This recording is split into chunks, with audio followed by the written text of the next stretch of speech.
Like, it's just not fair, I think.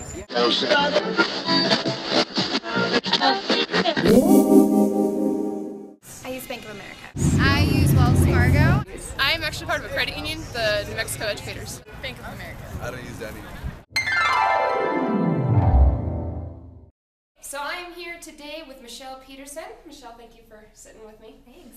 So Michelle, why don't you go ahead and tell everybody kind of what it is that you do and why you're here. I am the spokesperson for credit unions, also known as the Young and Free New Mexico spokesperson. And what that means is I represent 18 to 25-year-olds to the credit unions of New Mexico, and also I represent credit unions to the 18 to 25-year-olds. I try to get the word out about credit unions, about financial management, about anything that's important for Generation Y. Gonna charge us $5 every month to use our card as a debit card, essentially. And they're about to charge $3 to use the debit card. Apparently they're charging everyone like $5 a month for every time you take money out. Since the merchants, I guess, are no longer having to pay the fees that they used to, now the fees that they would have had to pay for the transactions to occur is now getting passed on to the consumer. The banks are worried that since they're not getting,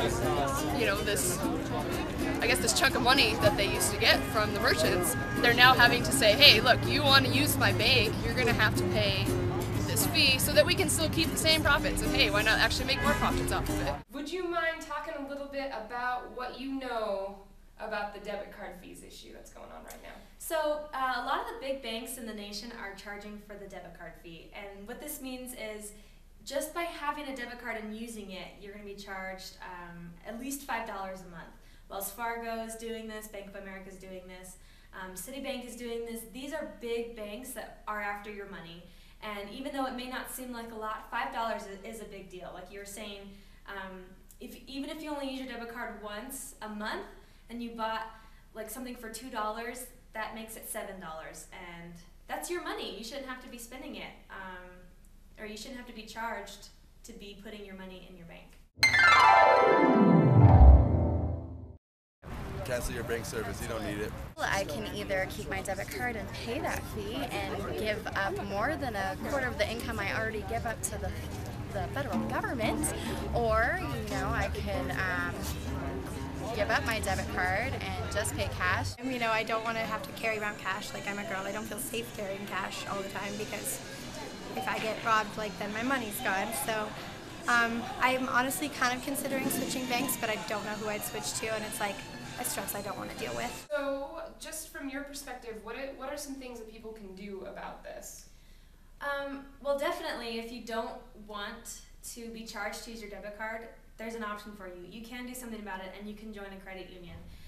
Here in New Mexico, there are 17 credit unions that have a checking account called the Young and Free checking account, which is what I promote.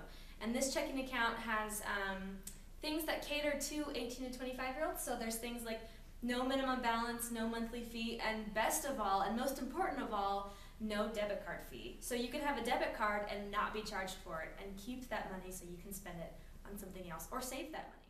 No matter what it is that you want to do with your money, there are some steps you can take that can ease the process.